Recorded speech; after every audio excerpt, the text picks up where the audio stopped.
On this week's episode of the Superhero Show, we'll find out if Deadpool and Wolverine is the best Deadpool or Wolverine, if Batman Caped Crusader lives up to Taz better than Kite Man lived up to Harley Quinn, and if Hit Monkey got a second season. Wait, it did? Are you kidding me? All of that and more on an all-new episode of the Superhero Show.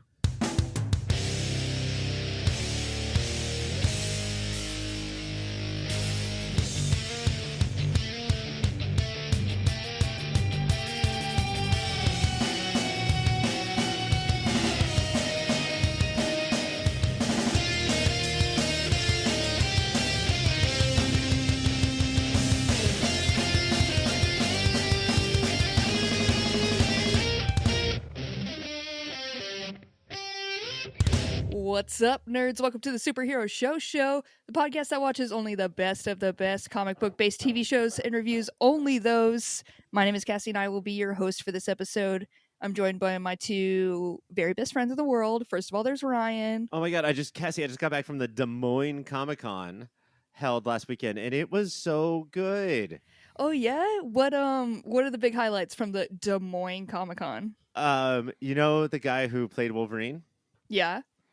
Which there's one? A person who met him. Fuck, dude. Yeah. Really? And did he say he was cool? He signed the autograph book of somebody I've met. Because that's the thing is in Des Moines Comic-Con, you can only do things of people that you've met before. So the person I met's autograph book is filled with people who have met celebrities. Oh, that's super cool. Wait, what, celebrities fuck you. What did you do? Why are you acting like this? No, Ryan. That's super cool. That's super cute. That's so fun. I love that we both got to experience Comic-Con. I mean, whatever one is better, we don't know yet. We don't know. And before, I start talking about like maybe my journey here and what I've been up to, I do want to see if Mike maybe also has something he would like to share, because I'm a graceful host. Like I like equal time for everybody. So of course there is Mike here as well. Of course, Mike is here as well. I went to as Atlanta has Dragon Con, I went to Athens, Georgia, Wyvern Con. I'm sorry, like Wyvern? the weird fantasy Wyvern, Wyvern. Real fantasy geeks will know what that means. What up? Oh God, I'm not the only one. Okay, right. So instead of being like a normal Vern, you're a werevern, and like you become something at night. Yeah, no. But I got to meet Patrick Penny. He played Wolverine in the 1989 failed pilot Pride of X-Men. Oh, the Australian guy.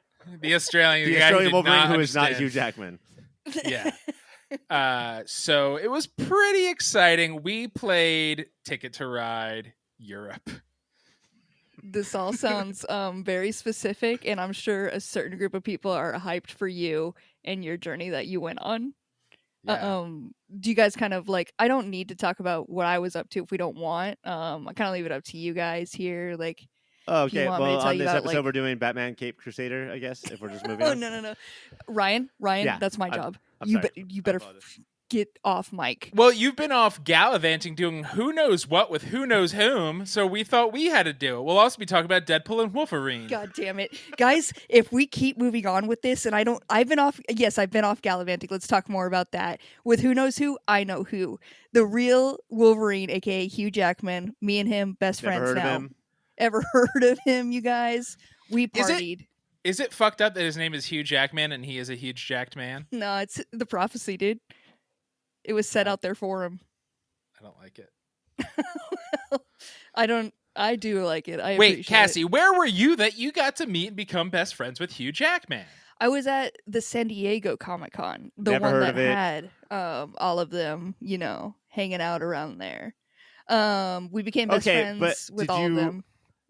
At my Comic-Con in Des Moines, I saw Robert Downey Jr., the son of Robert Downey. Did you see anybody like that? That's crazy. I'm just trying to think of if you saw Robert. First thing that comes to mind is I saw Robert Downey Jr. Never Who's heard that? The guy from Heart and Soul? Yeah, dude. The one and only. Chaplin himself? That's the boy, dude. It was a pretty chill time. It was pretty good out there. It was a lot of fun. How much did he talk about Ally McBeal season 4? Dude, nonstop. Like, legit, like, Harrison Ford came out on stage, and he came out just to be like, dude, you got to stop talking about this. They flew him out to San Diego just to be like, Robert Downey Jr., stop. We need you to get on track here. And is it true he's recast as the baby who does Ooga Chaka? Yeah, dude. And he gave us a little preview of that Ooga Chaka. Fucking killed it. Cassie, your improv skills, while Mike talks about a show that you have never seen and probably have never heard of, you are crushing it right now. Ally McBeal has been off the air for 47 years. Before you were alive. But also, Ryan, isn't it impressive how many dumb little facts about Ally McBeal I remember? No. Oh, okay. That was more of my test, was just to, if I kept saying yes and kind of repeat what he said, I knew he had another fact loaded. So I'm sorry, I have a fucking punch card for every time Mike brags about his Ally McBeal fans, and I punched it for the 10th time 2 weeks ago. And I didn't even get to the biscuit. I'm not doing it again. Great, you've seen Ally McBeal. But I remembered. Cassie, what was the temperature change of the room like when they revealed Doom? Like in the moment, everybody had been waiting for a long time for that panel. So everyone wanted to be excited. So in the moment, it was good. And then, like, as soon as everybody came off that high, they were like, wait, what? No. This can't be it. That's awesome. And I've watched the video so many times of it happening, but I can hear in the background from so many angles, so many camera angles, somebody screaming, "Superhero show!" They revealed, was that you? Did you do that? Somebody was putting the work in around there. That's guerrilla marketing. I'd kind of just go through the section where it had the little influencers and the most people with their phones out and just be like, what? Superhero show? Because I would say that now our biggest episode of all time is the episode where our podcast episode that Robert Downey Jr. reveals himself to be Dr. Doom, and the title of our show is Screamed Out. That has our biggest numbers. It's like 30 million listens, guys. Yeah, big time now. But yeah, that's where I've been. Thank you guys for letting me back on the pod, letting it host it. Thanks for holding it down while I've been out. Yeah, we tried to hold it down. And I guess we'll get to the Des Moines com and the Woburn com. We'll for Comic-Con sure later. save more time later on at in the end. episode. What I want to ask a serious question because I kind of knew and expected the answer. Not that the whole room went, wait, that is dumb, which I love. Because I've watched Reddit try to convince itself it's good. Yeah. It is what good. was it? It's good. It's stupid. What is a actually cool thing that you saw at Comic-Con? Get into spoiler section for like our upcoming thing, but we did I got to watch Deadpool and Wolverine with Ryan Reynolds and Hugh Jackman, and then at the end they brought out like Channing Tatum, Chris Evans, like they just like brought in surprise people literally to show up for like 5 minutes, and at that time we had all lost our mind because we had just watched it. So sure, did they MST3K Jackman and Reynolds, did they talk over it and make jokes about it the whole time? Because of the intro of how that movie started, I thought he was. And I was like, this is going to be so fun. And I was like, wait, no, you're an idiot. That's the movie. So no, he just sat Are backstage. you an idiot or is that the intent? Yes, it really worked. When you know that he's there in the room, I really thought they let this boy have a mic. And so now that you've seen him, you've been in the same room as him, the second most handsome Ryan that you know? For sure, second. Yeah. Because you met Gosling last year. Yeah, dude. And Felipe the year before that. Yeah. She doesn't know who Ryan Felipe is. I just felt old. Might as well say Ally McBeal.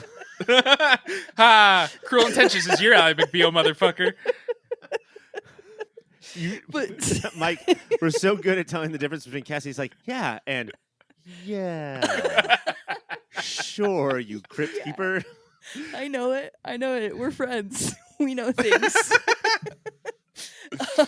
But as we've talked before, we got a big episode because there's a lot to talk about. We're going to be talking about Kite Man. Hell yeah. We're then going to dig into the premiere of Batman Caped Crusader. But first, we got to talk about Marvel's newest movie, Deadpool and Wolverine. On July 26, 2024, the Fox Marvel Universe finally collided with the MCU, while also officially concluding the Fox Marvel Universe. Deadpool and Wolverine has finally been released, and based on how long it has been out and how much money it has made, we are not going to worry about spoilers here. After the TVA explains to a retired Deadpool, actually, none of that shit matters. Deadpool and Wolverine fight a bunch, and there are dick jokes and cameos galore. Taste buds, I ask you this. do you have any questions for me about how I saw this movie and how legendary premiere at San Diego Comic-Con? Oh my God, Cassie, we already asked you questions about this. Yeah, Like, how many God do damn you it. want? So self-absorbed. Listen, I know we could talk a lot about the movie, but I was in the room with Were the them. chairs uncomfortable? They're not bad. The cushion on them, pretty thick, Because honestly. Ryan and I were like in Lazy Boys. That's pretty rad. But I was in a room with like 6,000 people, and we just had to keep getting up to scream. So I'd say the energy made up for our butt sores. Cassie, how much did the audience applaud while watching the movie when Wesley Snipes came out? Dude, there was like... And follow-up question, do you know that he abused his former girlfriend, Halle Berry, to the point where she had to go to the hospital? The fuck? Did not know that part. No, go ahead. Please answer the question. That's unfortunate because that place lost their mind. Truly hyped. Did not know that happened. That is a bummer, but in the moment we were all there and we were cheering, unfortunately. I can see, and again, like, I'm of my own generation, which doesn't include Blade for some reason, but That's so weird. I was in a very, very dead theater, and there was clearly, like, you know when you're watching a sitcom and like they leave time for people to cheer when Al Bundy walks in or something?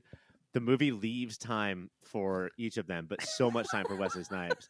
My theater went yawn, but I bet Cassie's theater went fucking nuts. Yeah. I saw it Sunday at dinner time, and my theater went, I think, aptly nuts. Electro people went, like, laughed and clapped. Wesley Snipes a lot of, and it was Channing Tatum that I think people lost their most shit. And then you heard a lot of whispering explanations.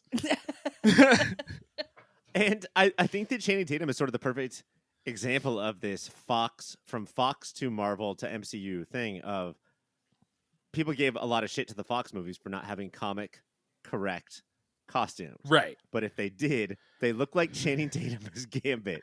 And that's not the best option. He looks so uncomfortable. Like he moved around in that costume like I move around if I'm not wearing that costume. Do you guys remember how fat Christian Bale's mouth is in the Batman movies? Because it's just tight rubber shoving his duck lips out. That's how Channing Tatum's whole face looked. The movie did have a lot of good jokes. It had a lot of bad jokes too, right? Deadpool. But one of the best jokes is having Channing Tatum look that comic accurate and just having him play everything seriously. Because he's saying it very seriously while his face is just getting slowly strangled. And we talk about a lot. Well, me and Cassie talk about a lot. We leave Mike out of this conversation that Italian is the only thing that you can make fun of as white people, right? Like that's the only race that we have left. Apparently that's not true because his Cajun accent means that, there's a whole new ball game. Because he just went in full, like, that was worse than any cartoon actor has ever done for Gambit.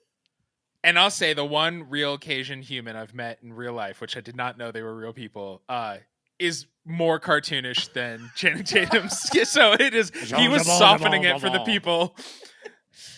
I was just so proud of him for following in the Tom Hardy belief that accents are just vibes.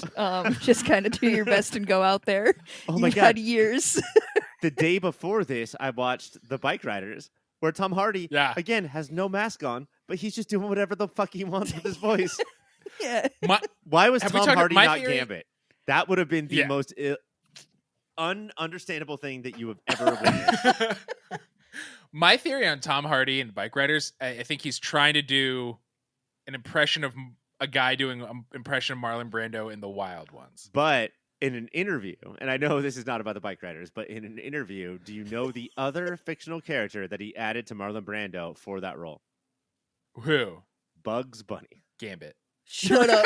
Of course. And if you I love Tom Hardy, man. If you rewatch the movie, he is doing Bugs Bunny as a bike rider the entire time. I could totally see that. Oh, I love him. What a goon. I would have never got Bugs Bunny, and I never could have come up with a more delightful answer. How do you guys think our two main villains of the movie land? Both Tom from Succession and then Cassandra Nova, who's young bald Jodie Foster is what I thought of her the whole time. No, I got young bald Kristen Stewart. I see that as well. Okay, yeah. Yeah. And Kristen Stewart is doing kind of a young Jodie Foster, so it does make sense. But like, I thought that I don't know. I don't think Emma Corrin she's never sort of worked for me in whatever I've seen her in, whether it's The Crown or what was that murder mystery in Alaska? Ozarks. Not every show is the Ozarks, Cassie. God damn it. Oh shit! The that stupid one where she was like the Gen Z detective. Right. Sort of. Fuck, that's where I knew her from. She's supposed to be like our new the girl with the dragon tattoo, you know? Murder at the End of the World. Murder at the End of the World. Thank you. She was fine, Fuck that and show. I thought that she worked best when there were fucking disgusting fingers pushing through disgusting things. Oh. I hated that shit so much. It was so good.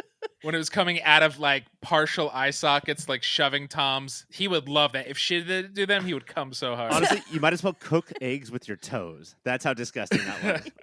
It was so nasty, and it was on the screen for so long each time she did it. I was like, we get it. We saw it the first time you did it. Is there a 3D version of this movie that I did not see? Because she was pushing faces into the front of the theater. Yeah.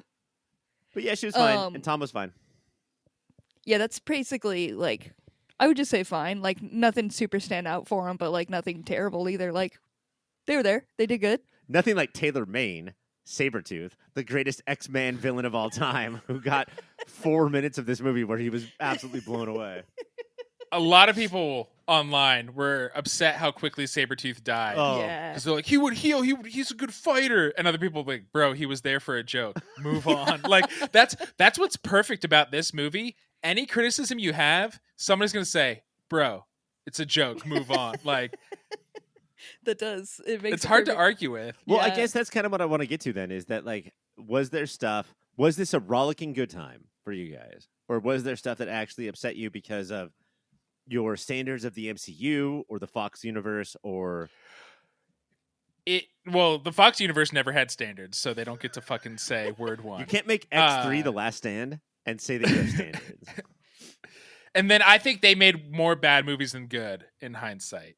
And I don't think that's that controversial, but just because we can only nostalgia dick suck everything that came before, it feels like that would cause fights. But MCU, like, I kept people be like, "Oh, are you excited?" I'm like, "I'm seeing it Mhm. opening weekend." They're like, "But are you excited?" I was like, "I will be there." Yeah. And I just wasn't, and was thoroughly delighted because it did feel like a breath of fresh air compared to MCU in a while. Yeah, that's what. There was nothing to hold, like, at least from my standpoint, there's nothing to hold precious with it anymore. Like, at this point, if it was in their hands, like, it was going to be mediocre garbage at best, is, like, how I approach things. So I was like, whatever, like, is like Mike said, like, I'm here, I'm going to see it just because I'm in this shit now. And then that's the perfect way to go into it, because, like, it was so... Yes. They just, like, shat on everything, and that it's at the perfect time where the MCU is at to, like, just take a big old dump on everything. All right. Just to play devil's advocate and also reveal my own opinion, I don't want to go see the Eternals ever again. I don't want to see most of what post-Endgame has offered ever again. And yet, do I hold this stuff more important than I should? Because I also don't want it to be fucking wasted like this. And let me bring up something else. Like, a counterpoint is how DC does Harley Quinn and Kite Man, which is to knock their shit, but in a way that seems more pure and not like, I'm going to rock your Bible. I'm going to rock around your Bible. I think Ryan Reynolds truly loves this. And I think Deadpool is a non-sacrosanct character. And so I think he is rocking around the Bible like we all do around Christmas. Your favorite Christmas song. By shitting on it. Because it's not shitting on it. Like, it truly is a love letter to even I shat on Fox, but it is a love letter to all that and came before. And the fucking graduation song over the credits, like, all of that, like, well, yeah, it did not get dusty, but I thought it was very endearing. Being like, look at this. A lot of people made a lot of things. Look at them. Those kids did it. But, like, I thought the Wolverine, the Logan shitting on instantly, like, this is what you're in for. Nothing is sacred. And just like the comics, there's room for everything. You can be very, very serious and, like, over the top, like Endgame, and then you can be making fun of it like Jeff the Shark. And that's okay. to paint with the colors of the wind, because I don't believe they know how to do normal MCU anymore, given their last few years. Right. I think that's my problem, and then I don't want it pointed out. I don't want. But that's what we do, Ryan. We point that out specifically. One of the funniest jokes, and it's not in the movie, it's real Ryan Reynolds, is because I guess Jamie Lee Curtis made fun of MCU the way everybody did, and now she's apologized, and he said, does everybody who made fun of Posted Game have to do that now? She said, Jamie Lee Curtis, though, like, I don't remember when she said, she was asked, what is the state of the MCU? And she said, bad. Yeah. And then her response was, I will do better? Absolutely not. You say that when you like... She's still making fun of it? Yeah. Like, if you accidentally or for serious say the F slur, then you say, I will do better, right, and like go to rehab and try to like become less homophobic. I shat on the MCU and then to say, I will do better? Are you serious? You should do better than saying, I will do better. Ryan, was there any part that like, I don't know, like you felt, I guess your overall opinion, like I feel like you're just more bummed about this. Like you didn't love it? I had an incredible 2 hours in the movie theater. I think that it was super fun and it was mostly funny. I totally back up what Mike said about how each Deadpool progressively gets a better batting average as far as laugh moments go. Because that first one was like 325, and then Deadpool 2 was like half the things landed. This one was more. This one was better. It's just that here's where I'm at. And I know how this is going to sound, but I'm going to say it anyway. As part of Movie of the Year and trying to figure out how movies fit in and talk about movies in their year, these aren't movies anymore. I'm not considering them movies anymore. You know, and I've said this for a long time. I think it was Multiverse of Madness or whatever at some point where I was like, these don't count. These are just like, these don't follow any of the rules of movies. Waterworld, the theme show on screen. These are closer to Waterworld at Universal Studios than they are to Waterworld, the Kevin Reynolds movie that came out, for sure. Like, I just don't know what to do with them anymore other than go for 2 hours and then forget about them instantly. Yeah, and I don't think that's wrong. Like, I think that's fine. I think that's you're probably healthier emotionally than a lot of Marvel fans are then, who try to either go out of their way to point out everything wrong with it or try to break their brains harder and point out why it was actually good.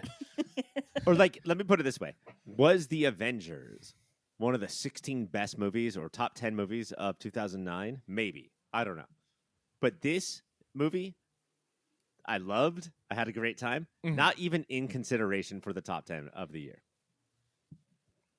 And I think that's, I don't know. Yeah, I think that's okay. They're different things now. Yeah, it's just a different thing. It sucks. Marty, I get to call him Marty, we're friends, was right. When Scorsese said they're theme park rides and nerds fucking pooped themselves. They are. That's okay. Yeah. Just go to enjoy a couple hours and then when you want to go back, it'll be there for you. Let me flip it back to you guys. Was there a point where you were like, all right, I'm no more of this, please? No, I think because I went in the way I went in and had just the last couple of years. The whole time I was just like, okay.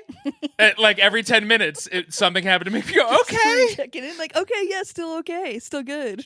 I honestly think that Cassie can never give a good impression of this movie. This is, it's not just you watching a movie. This is a moment of your life where, like, with that crowd and then what happened afterwards, like, this should be one of your favorite movies of all time.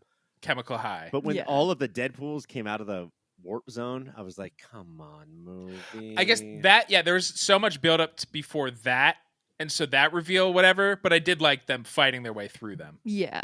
That was cool. That was even in that room, that scene felt long, and I was like, I get it, there's a lot of Deadpools. Like, I don't know if we need to go like this much into it, but still, like, it didn't get me that much. And again, like, the room helped me a bunch. Like, I couldn't tell when moments were going long because, like, I was in the room that they made that shit for. So it's like basically, AA. like, that was their ideal setting. And then you get to see Blake Lively And Nathan Fillion was one of the voices, and Matthew McConaughey was very clearly the cowboy Deadpool. So I guess that helps you through. Yeah. What you clearly hated that scene and fight scene. What was everybody's favorite fight scene? I don't know. For some reason, it kind of makes sense. Them beating the shit out of each other in the Honda Odyssey. Yeah, it's and got to then be the Honda. when they roll out in that Honda Odyssey. Yeah. And 'Cause, the like, beginning the first of fight it. scene. Sorry, go ahead. No, we'll stay on this. Go for it. The first fight scene in the Void, where they like really go to town, it's just a void. Yeah. Like it looks like a wasteland. But when you It's put them outside in of a Barstow. car, now we're doing like Alfonso Cuarón shit of like they can't leave this car, and they're using seatbelts.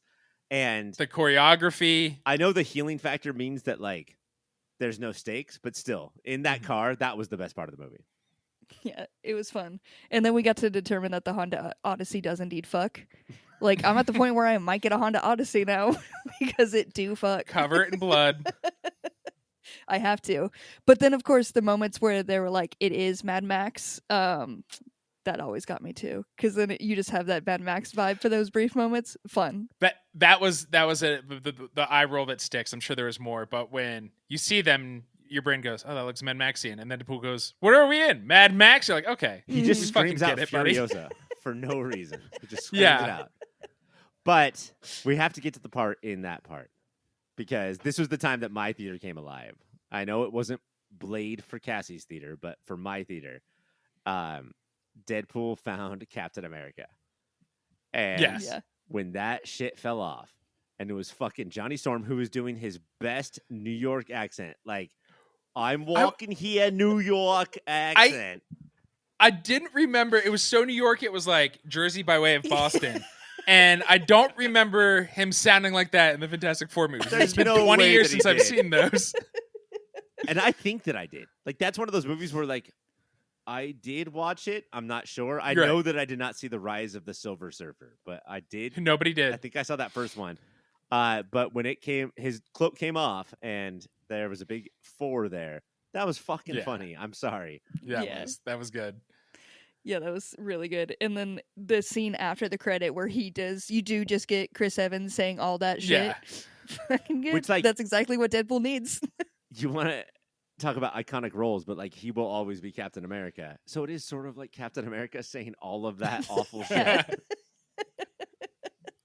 I've never heard cinnamon ring for butthole. Yeah, Cinnamon Ring really stuck with me. It really changed me as a person, honestly. One of the funnest, dumbest nerd fights I've seen is people being like, "Oh, it's D-list mutant like Pyro could not suck the flame off of Johnny Storm." Shut up, Reddit. Shut up. Maybe he won't be able to of Stranger Things Johnny Storm, but he could do it for Chris Evans Johnny Storm. Like Yeah. that's no big deal. Pyro was the one that I was most surprised to see be brought over. He aged. Yeah, That happens. as we all do. That happens. I haven't done it yet, but yeah, Someday, Ryan, it'll come for you. probably not. Overall, I'd say a great time. I had very low expectations. I was really down on Deadpool, and just kind of like what I expected it. in that type of humor and everything. So I had very low expectations and came out having a, like loving life. So I'd say it's a great movie. I don't know. It's hard to rank obviously within the MCU, but how do you guys rank it overall? Yeah, it's a separate thing. For sure? Out Even of the within the new MCU? batch, We're not going to put it in the MCU. I feel like that's an impossible task. Yeah. it's in the middle if we're ranking in the MCU, like, which is higher than they've been in a while. Yeah. Yeah, but I'd still put it in the bottom third. I mean, there's like 30 of them at this point. Right. There's so 30 many. of them in the bottom third. Out of the 90, this is towards the end. But yeah, I enjoyed myself, and because I'm a fucking idiot child, it made me excited for the other ones coming out, which are not going to be good. Yeah. Oh, Mikey and Cassie.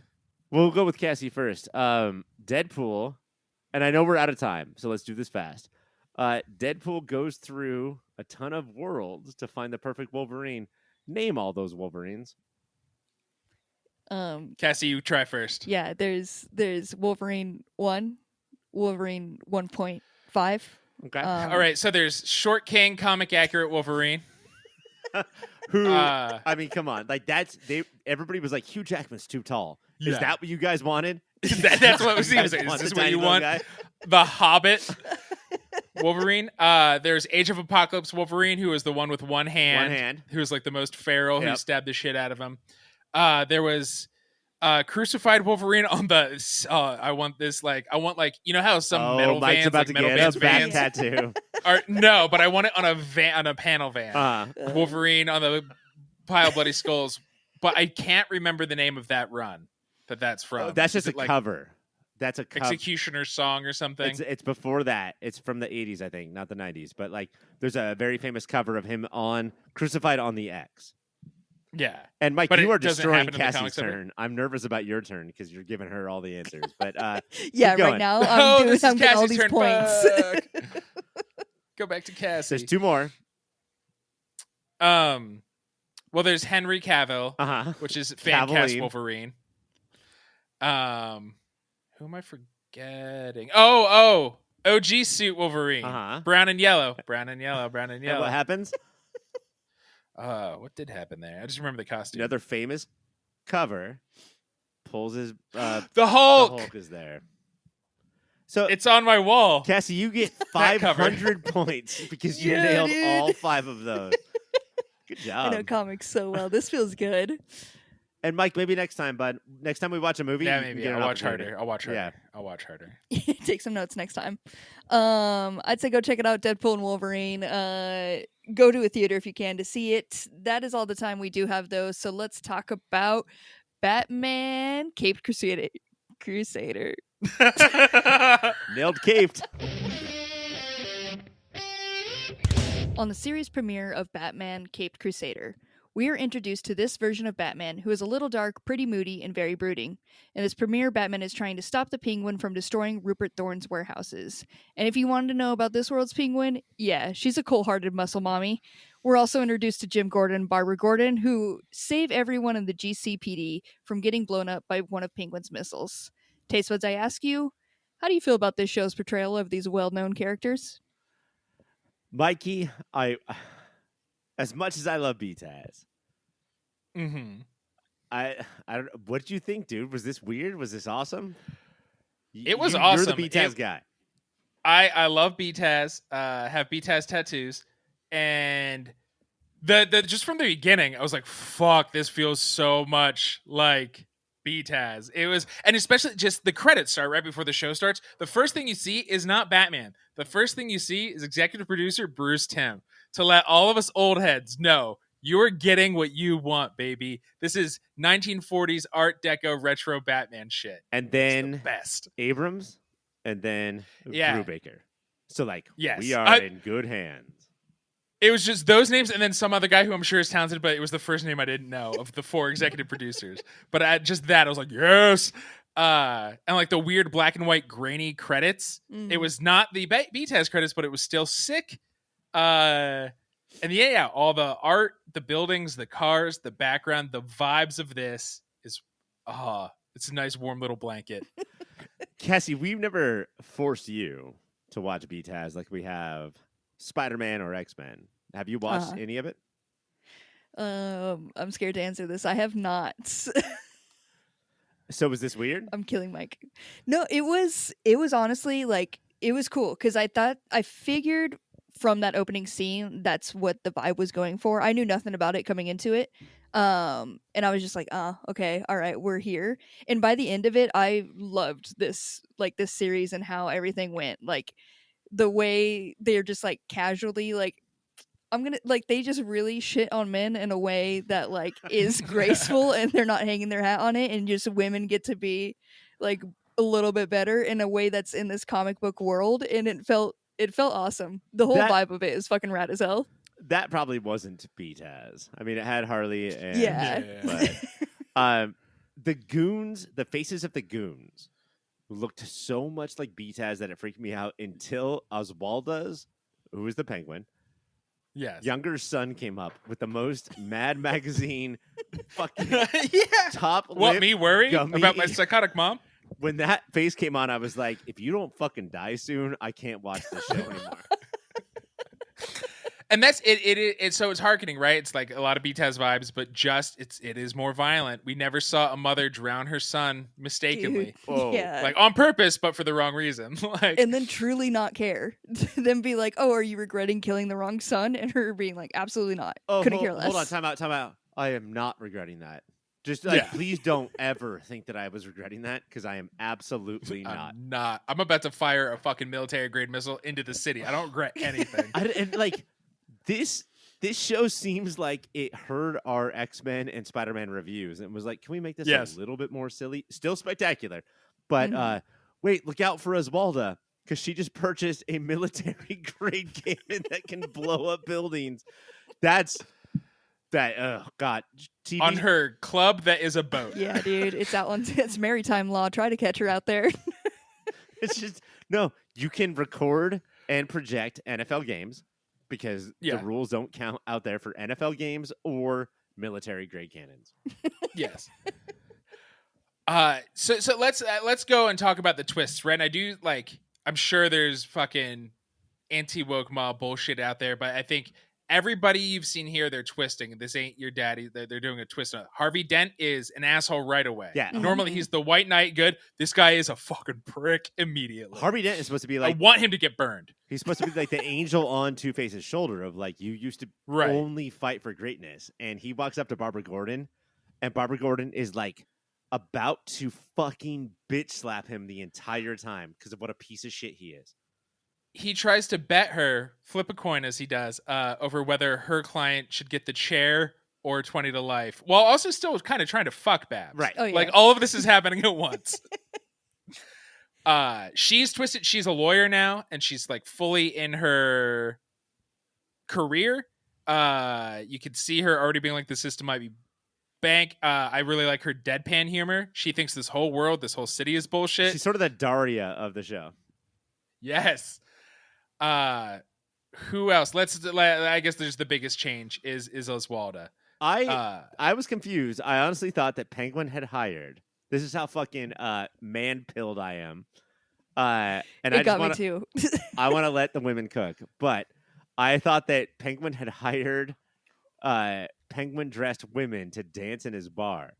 And then Yeah, to dude. find out that Oswalda is the penguin, and she's not a tiny shrimp, but a fucking buff-ass bitch who will kick your ass.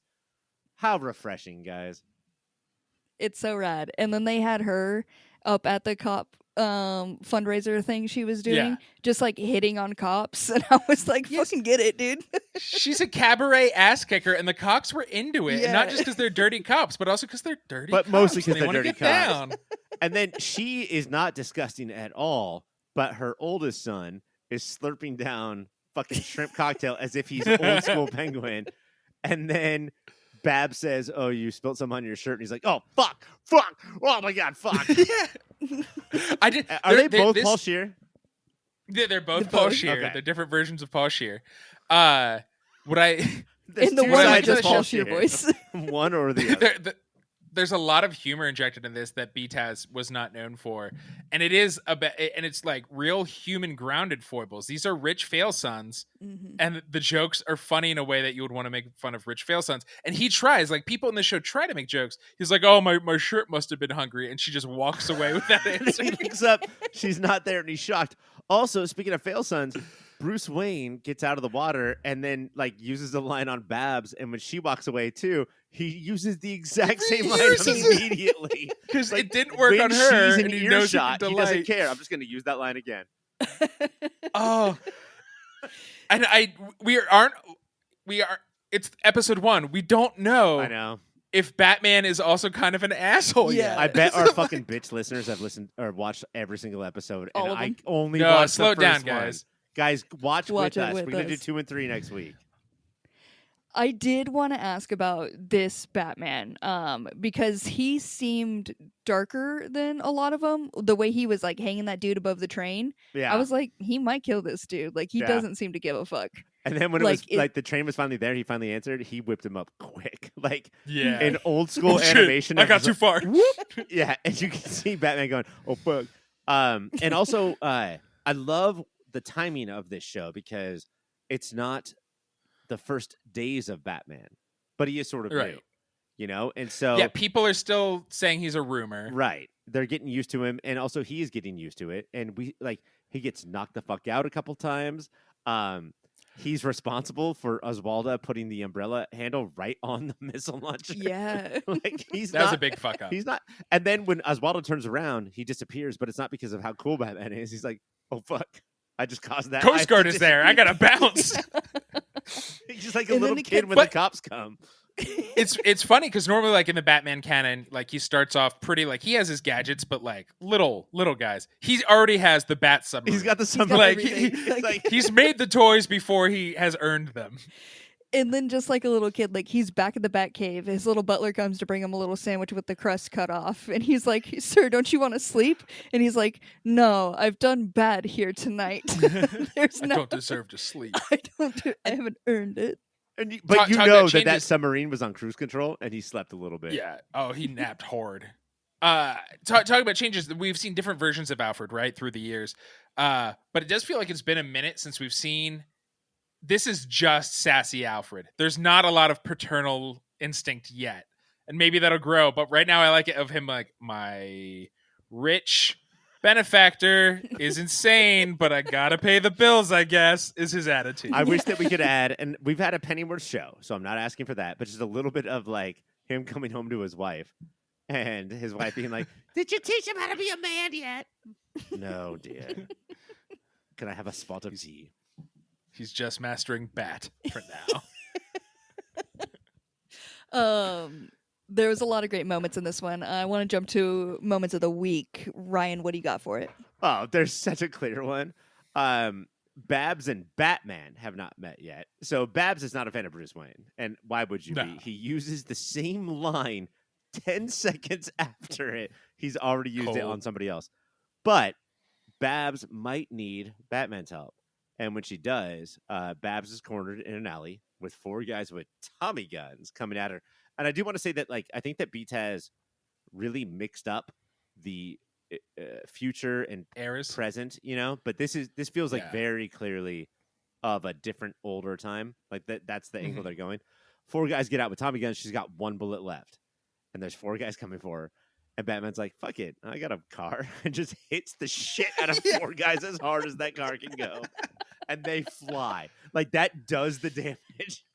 There's no like, how should I strategically get around these 4 guys? Just hit them with your car. I don't kill people. Okay, Bats.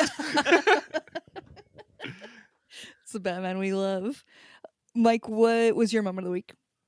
Ryan said it actually. The Bruce Wayne using that line that made me guffaw, Mhm. and I'm interested. I don't think I like him, but I'm interested to watch this version of Bruce Wayne. And just Alfred like And spanking then- him on the butt and saying, "You're going to a party now," and him like stretching a smile as hard as he can. Yes, and being like, "Well, I'll be an asshole the way people expect me to be." And then again, Daria Babs, the GCPD just got blown up. Her and her dad are dealing with it, and then she just goes, "Oh, that Batman guy is real, by the way." Like Yeah, what? I met that dude. I met the Batman. I also want to, not a moment of the week, but I want to shout out our newest Batman, Hamish Linklater. Hey. We know him. Veteran of this show. Yeah, Legion. He was the guy who worked for like the government people, who was like kind of an antagonist, but so great. He was the antagonist in Midnight Mass. This guy fucking rules, and I love him, and I think he's doing a good job. But for reals, like I know that some people want to go different directions, but I had to look up when I started watching, is this the last thing Kevin Conroy recorded? Right. Like he's just doing him, and it sounds incredible. This Batman I'm excited for because it is like he's not a suave Batman. Like he's very much just No. also a fool too, and I'm here for it. My moment of the week, we did kind of mention it, but there's just kind of like X-Taz vibes. At the end, it's when the Penguin's son is like going to Babs and is like, "You don't understand what my mom can do. Like she's insane." And you just see her start like loading up all these cannons and everything. And she's like, "You truly don't understand what she could pull off." You and don't she like understand. loads She up bought another a cannon. military grade cannon. God, this was an incredible episode. So good. You should be watching it. It is all out there. Watch it week by week with us. It's on Amazon Prime, so go along with us. We're watching 2 and 3 next week. That is it. All the time we have to talk about Batman. I do have time to talk about a website because I believe, Ryan, you've been working on a website in your spare time. Well, yeah. Mike has asked me to figure out. So Mike and I are trying to do this together, as we do.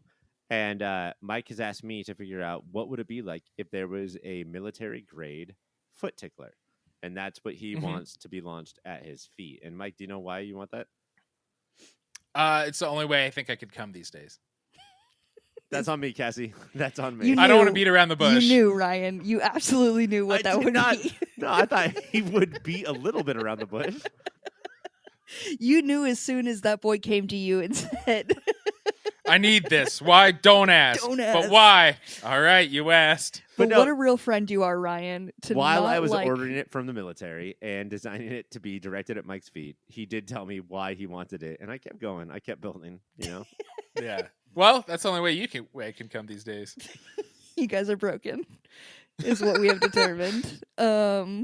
So can you help us make this website? I guess there has to be a website for this rocket launcher so Mike can come. If you can just give me it's called the Mike.com. Great. I'm going to buy that right now. Mike, while you're buying it, let me tell you about some people who can help you make this website. They'll help you make it beautiful, which is what Mike.com needs, because they got design experts that are well versed in strategy and elegant Cassie, design. I'm sorry. Can you start over? You seem like you swallowed a little bit of barf when you said the name of the website. So if we could start the ad over, just start from the beginning. How hard do you think it is to legally change my name, you guys? No reason. Just wondering. You can cybershout.net, you guys. You're part of our digital world. Visit cybershout.net to get started. That's it. Let's go talk about Kite Man. Hell yeah. We are back and we're here to talk about Kite Man. Hell yeah. Kite Man, hell yeah. It's been a wild couple of weeks for old Kite Man since the 2-episode series premiere. He dealt with a different villain bar opening up next door. Still, the main focus of the show has been on the relationship between Kite Man and Golden Glider, with them figuring out that they should move in together before a lot of timey-wimey stuff that taught us about Glider's past. Tespaz, I ask you this. Now that the premiere of the show has been established, are we getting the stories we need to justify its existence? Yes, I'm not too proud to beg.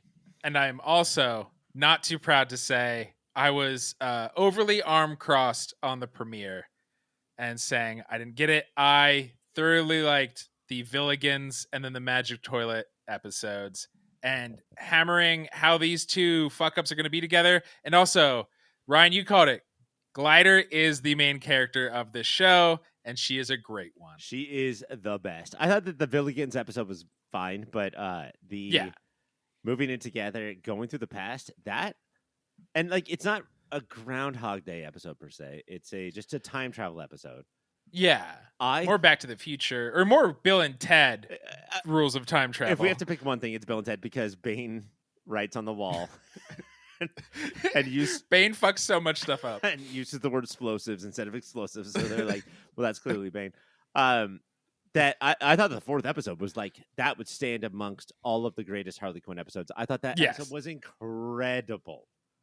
At the Villigans episode, I was like, okay, this is actually pretty fun. And then that episode, I was like, hell yeah. To quote a new character everybody loves. You mean Kite Man? Oh, it's Kite Man. Yeah. The way that this episode was structured, to have Bane go through his bullshit Bane stuff and just to make sure that we always have a finger on how dumb this show could be, because there's Bane who will literally during a crime or whatever, he will go da da da da da da Bane, and he will have his own theme song as he rides up. Yes, we still have this thing where Golden Glider's parents were severely abusive to each other and to their children. And what happens when you go back in time and try to prevent or predict any of that abuse? I don't know, man. And not only were they abusive to each other, the first time she used her powers, she killed them, which is why she is the way she is with her powers. it's pretty deep for a silly piss and fart cartoon. Oh, is that one of those piss and farts? Yes, it is. It's rocketed to the top of my piss and fart list, and is in the middle, in between the Bear and Hacks of my Oh my god. shows that don't have piss and farts. I guess it's right in there. Like, Damn. this was stuff that like I didn't think that they could do.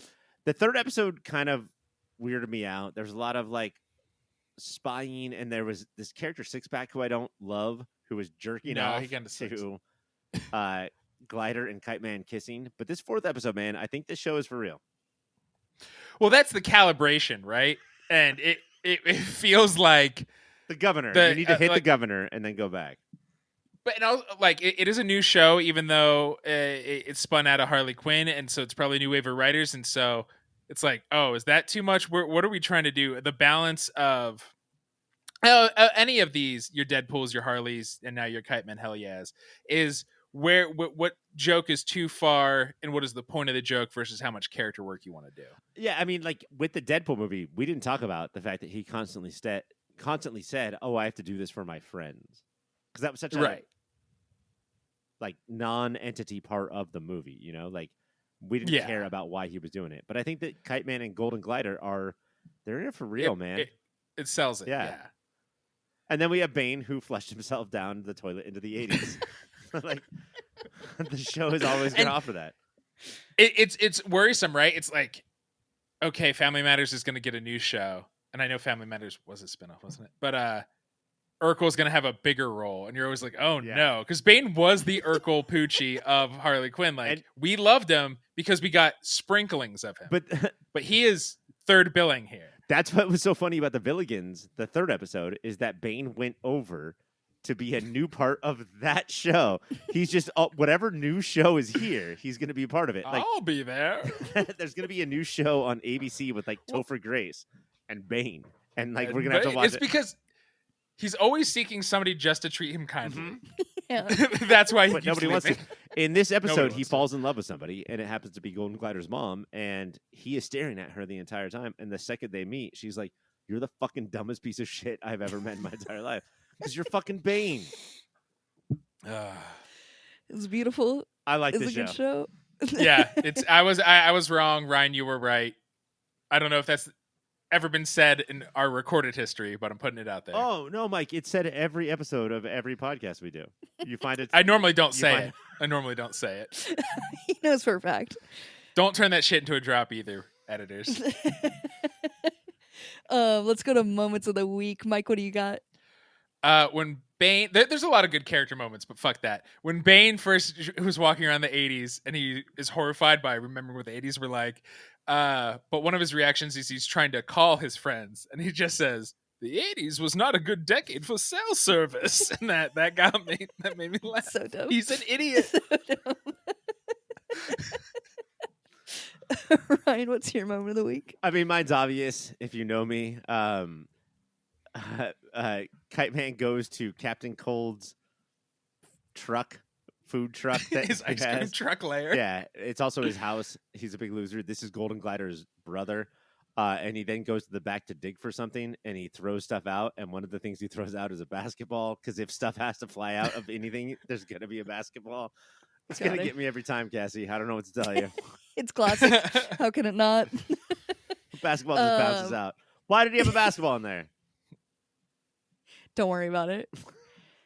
Kite Man is on Max. If you want to check it out, it's a great show. Thursdays. Thursdays. Thank you for the assist over there.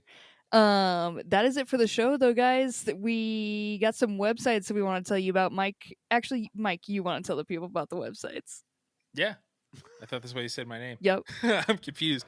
Popfilter.co is where you can go. That's our home base of all the stuff we put out. I guess you can still go to popfilter.co/Amazon. It will take you to Amazon. We have learned, and maybe I shouldn't say this out loud, it helps us in no way, shape, or form. But Rad. you could do it. You could do it. if you if you just feel like like it, it, if you Go just, there if you're nasty, but it doesn't do anything. But yeah, those are the websites. And again, cybersprout.net. And of course, your new favorite website and my new legal name, Mike.com. Christ. Is Dot It's the middle so name? fucking disgusting when you say it. It's one first name. And I also hate how every time you say it, you pick something out of your mustache. Like, what is it? Lice? Is it fucking a refried bean? Like, what is it? What is it? The stash is thick. Oh God. We also have another show on the network. Ryan, can you tell the people about him?